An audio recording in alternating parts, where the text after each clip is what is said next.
Assalamualaikum warahmatullahi wabarakatuh.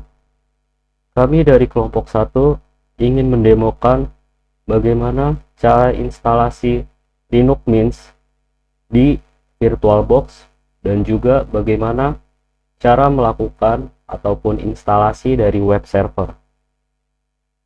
Oke, pertama-tama Linux yang kita gunakan adalah Linux Mint. Karena Linux Mint merupakan salah satu Linux yang sangat ringan.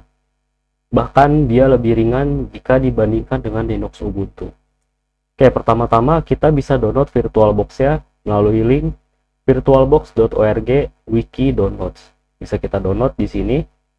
Selanjutnya untuk mendownload Linux Mint, bisa kita download melalui link linuxmint.com/download.php. Dan Linux Mint memiliki beberapa edisi, yaitu ada Cinnamon, XF, CE, dan Mat. Dan Linux Mint yang kita gunakan kali ini adalah SSF CE. Karena di antara ketiga edisi itu, ini adalah edisi dengan minimum paling ringan, ataupun Linux Mint yang paling ringan. Dan ini adalah sistem requirement-nya. Bisa kita lihat dengan 2 GB RAM sudah cukup, yang menandakan Linux Mint ini sangat ringan. Oke. Dan untuk download ya, kita bisa pilih salah satu ini. Setelah itu, kita tinggal menginstal VirtualBox. Setelah kita install, akan tampilannya seperti ini. Oke. Selanjutnya, kita akan melakukan instalasi Linux Mint di VirtualBox. Pertama-tama kita pilih new dulu. Setelah itu kita masukkan VM name-nya.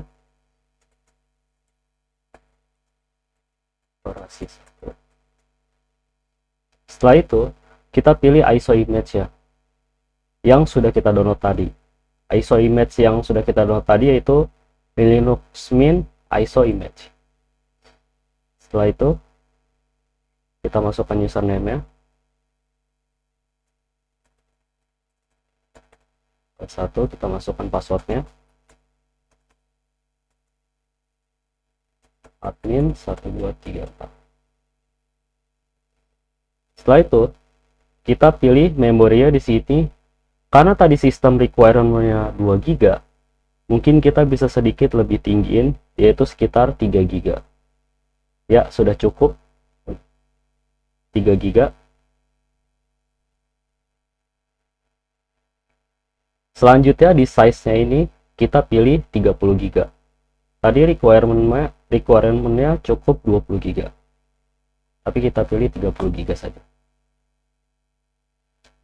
Oke, setelah itu kita pencet enter. Setelah kita pencet enter, kita masuk ke setting dulu. Di sini kita akan mengubah grafik controller menjadi VBox SVGA. Kenapa diubah? Karena jika tidak diubah, Linux Mint itu bakal menggunakan driver grafis dari VMware. Nah, sedangkan kita menggunakan VirtualBox, bukan VMware. Jadi kita harus ubah grafik controllernya menjadi VBox SVGA agar dia menggunakan grafis dari VirtualBox. Oke, selanjutnya bisa kita pencet start.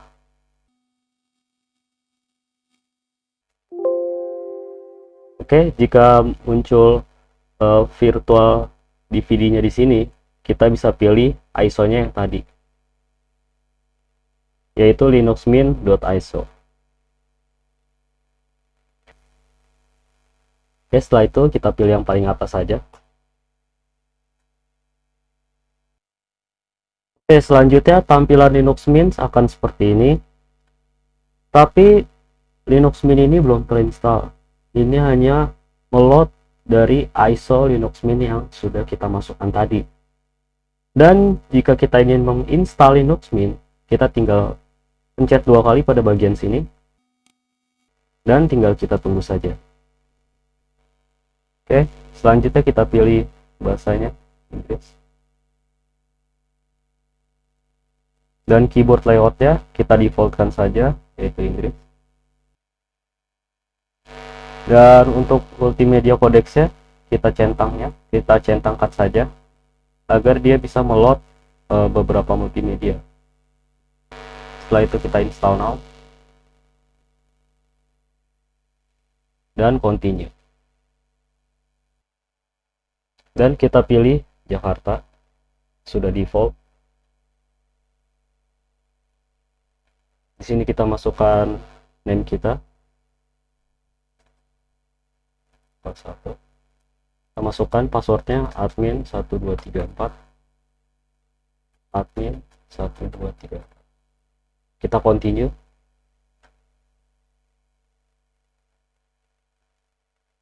Dan selanjutnya kita tinggal menunggu proses instalasi.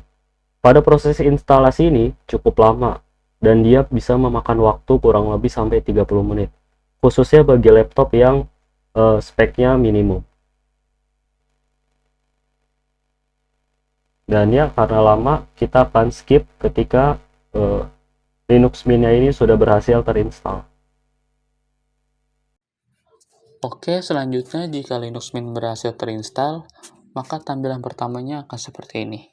Jika Linux Mint sudah terinstall, selanjutnya kita akan menginstal dua tools atau dua aplikasi. Yang pertama ada Visual Studio Code sebagai kode editor kita, dan yang kedua ada Apache sebagai web server kita, di mana untuk menjalankan web yang sudah kita buat. Oke, pertama-tama kita akan menginstal Visual Studio Code terlebih dahulu. Kita install lewat browser saja, yaitu di sini ada browsernya Firefox. Kita pilih saja, kita pencet.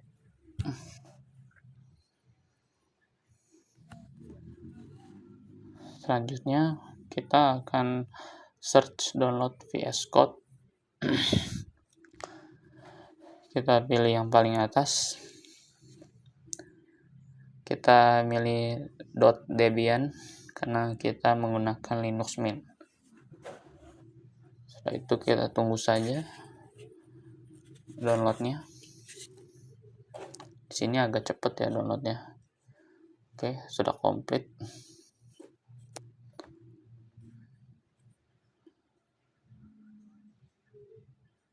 Oke, kita buka, terus kita pencet install package.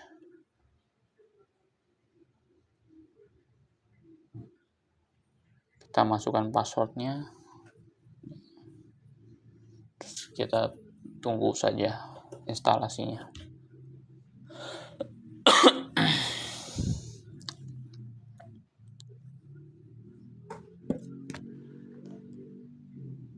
Oke, kita pilih next.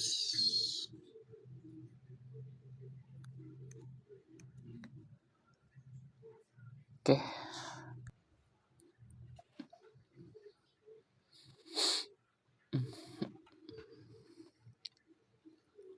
Oke, instalasi sudah selesai. Kita close, kita buka VS Code-nya, kita search saja di sini, kita tulis VS Code, lalu tekan enter dan aplikasinya akan terbuka. Dan di sini kita akan mencoba membuat sebuah file. Kita pilih new text file. Maaf, salah pencet. Kita pilih new file, kita tulis namanya index2.html, lalu kita enter dan kita pilih download. Untuk sementara ini bebas, kita create file, kita oke. Udah, kita akan buat HTML sederhana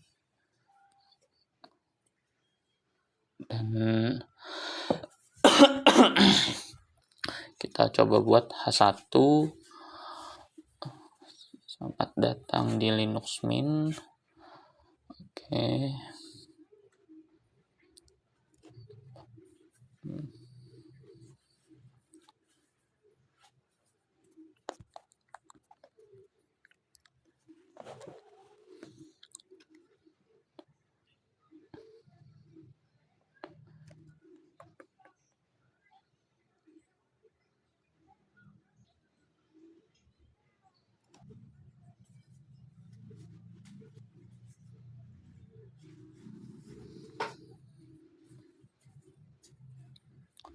Oke, jika sudah selesai, kita pencet Ctrl S untuk menyimpannya, lalu kita silang saja di pojok kanan atas.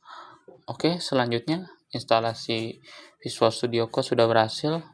Kita akan melakukan instalasi Apache atau web server. Kita bisa lakukan di terminal. Oke, jika sudah, kita ketik sudo apt update, kita pencet, terus kita masukkan passwordnya. Oke, kita tunggu. Reading packet list down, kita tulis. Selanjutnya kita akan ketik sudo apt install apache, langsung kita enter.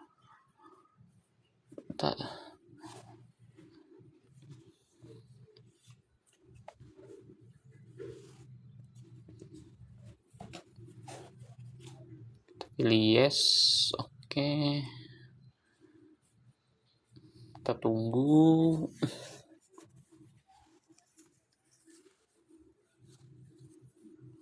Pas. Nah, untuk mengecek apakah sudah terinstall atau belum, kita ketik systemctl status apache 2. Kita enter, dan jika aktifnya tulisannya running, berarti Apache-nya telah berhasil terinstall.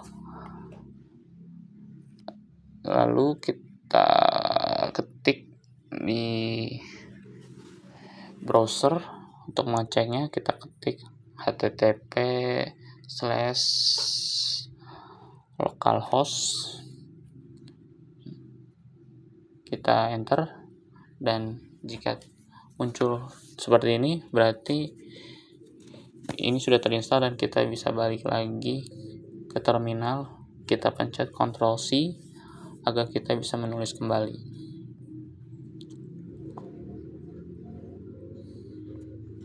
Oke, selanjutnya, agar web server ini bisa dijalankan di Windows, kita harus mengubah adapternya menjadi bridge adapter. Oke, pertama-tama kita bisa matikan saja Linux-nya. Kita masuk ke VirtualBox dan kita pilih setting.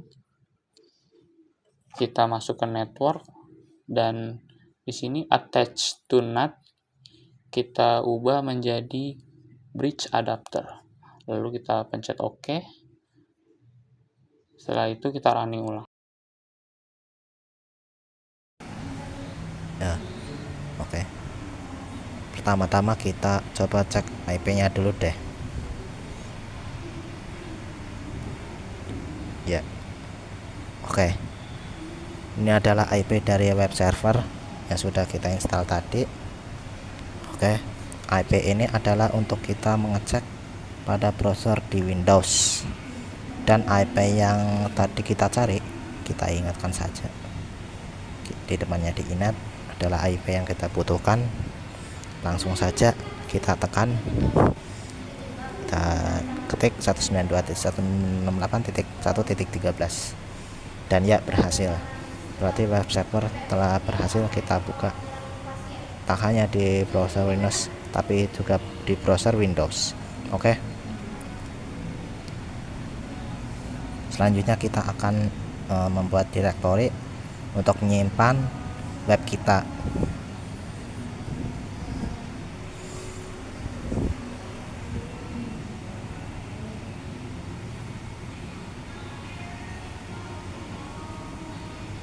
Ya, direktori sudah kita buat. Oke, selanjutnya kita akan melakukan sebuah konfigurasi, karena ini adalah web yang sudah kita buat tadi. Sebenarnya indeks saja, tidak apa-apa.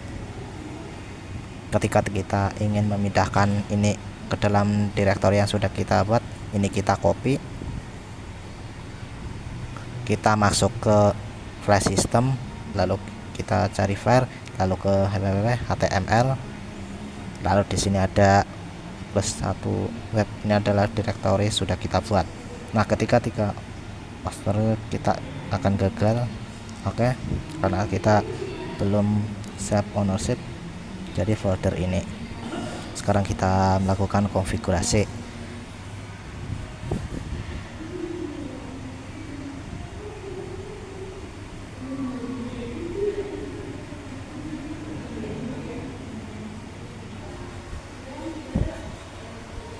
Oke, jadi folder tersebut sudah kita save, yaitu kita sebagai owner.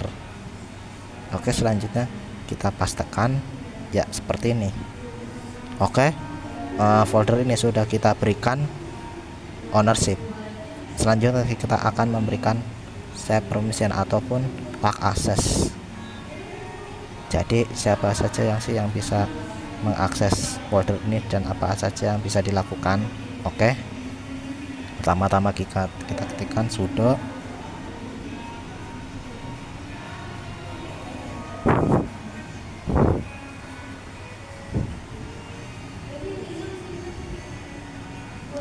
jadi di sini kita akan memberikan hak akses itu berupa 755.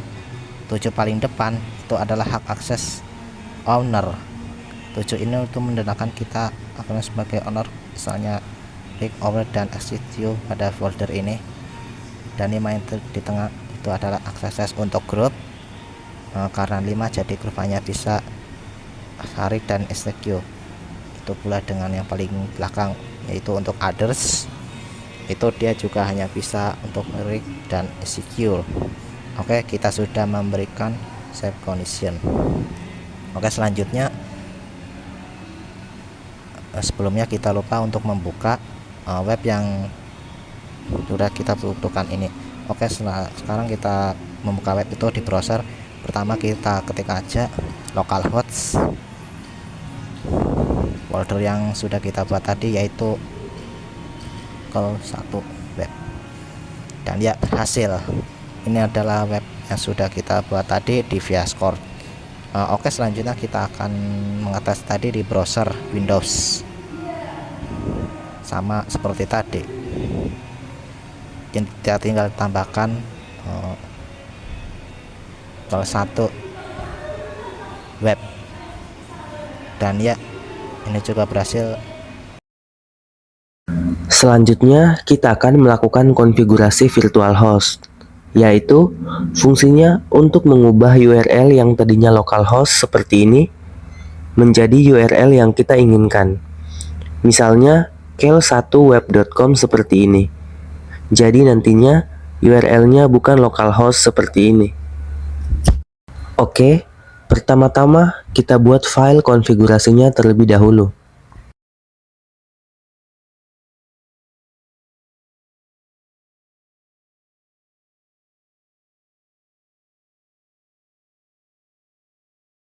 Oke, setelah kita membuat file konfigurasinya, kita isikan.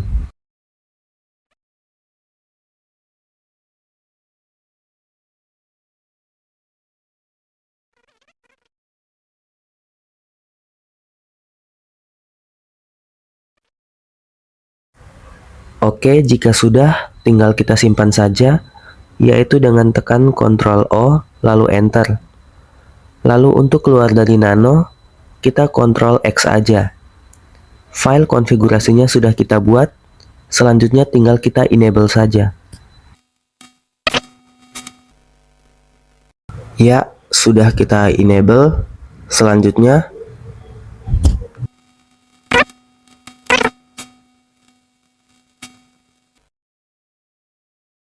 oke, kita sudah membuat konfigurasinya.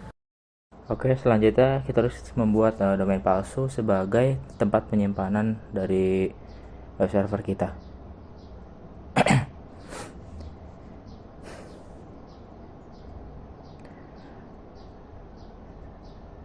Dan ini adalah IP-IP yang ada di dalam Linux ini, Linux Mint. Dan sekarang kita akan menambahkan IP kita IP web server ya, yaitu 192.168.1.13.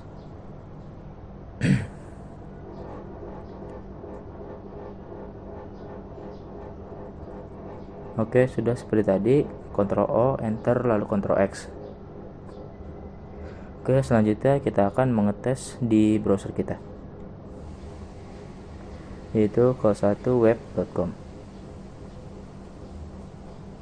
Dan ya, kita berhasil mengkonfigurasi ataupun mengubah URL yang tadinya localhost menjadi HTTP call1web.com, URL yang kita inginkan. Dan URL kita adalah call1web.com dan berhasil terbuka. Oke, selanjutnya kita akan mengkonfigurasi keamanan dari web server kita, atau kita sebut saja firewall. Oke, kita kembali ke terminal. Di sini kita akan seperti yang kita tahu, firewall adalah untuk membuka port-port yang ada. Yang pertama, kita akan membuka port-port penting. Pertama ada port 22 typo.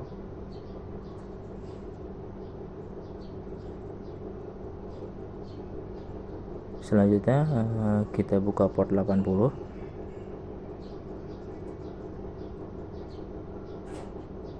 Selanjutnya kita buka port 443. Selanjutnya kita nyalakan firewallnya.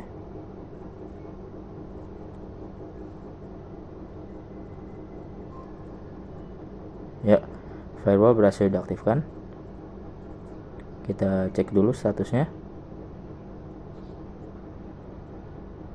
Dan ya, ini adalah port-port yang tadi kita allow buat dibuka. Oke, keamanan awal firewall sudah. Selanjutnya kita akan mengaktifkan HTTPS pada web server kita. Karena di sini web kita itu masih berupa HTTP, dimana kita tahu HTTP itu belum aman sepenuhnya, dan kita akan menggunakan mengganti HTTPS yang awalnya HTTP. Lalu untuk sertifikatnya, sertifikat SSL-nya kita menggunakan sertifikat self sign, bukan sertifikat Let's Encrypt ataupun sertifikat yang berbayar, yaitu CA Sign. Karena kita hanya dijadikan penyimpanan lokal, dan jika ingin mencoba HTTPS pada jaringan lokal, kita hanya bisa menggunakan self sign.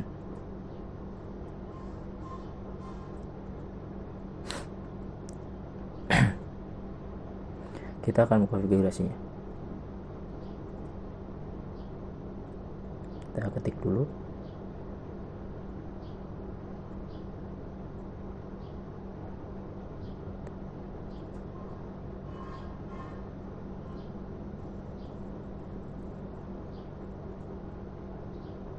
Oops, ini kesalahan. Kita ulang. Harus ada spasi ternyata. Oke. Ya, kita masukin country-nya hanya 2 kata saja sebagai kode. Lalu kita masukkan DKI Jakarta. Lalu kita city-nya Jakarta Selatan. Dan website-nya web saya. Organization unit-nya adalah kita coba web kita. Lalu ada Astawenang. Kita masukin emailnya @gmail.com. Oke, selanjutnya kita buat SSL-nya.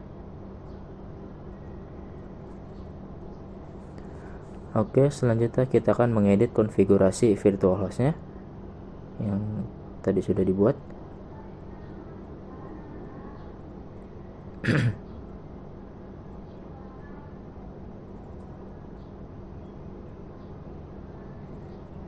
Oke, sekarang kita akan ubah dahulu. Di bawahnya kita buat virtual host baru.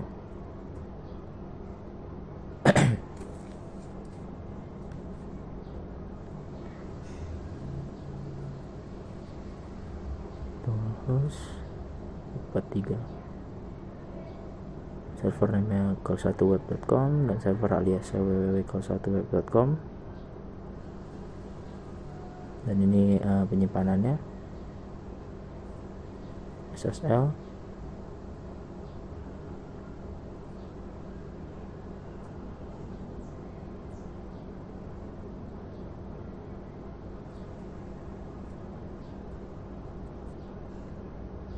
Oke, jika sudah, tinggal kita simpan, Ctrl O, Enter, lalu Ctrl X.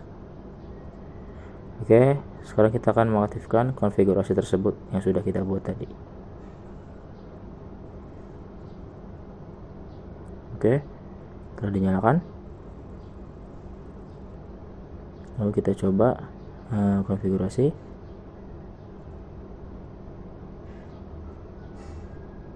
Oke. Sekarang kita restart dulu.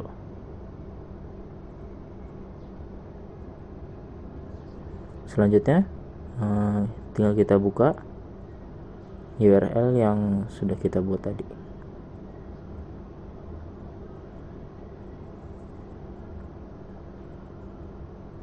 Dan ya, dia langsung redirect ke HTTPS-nya seperti ini.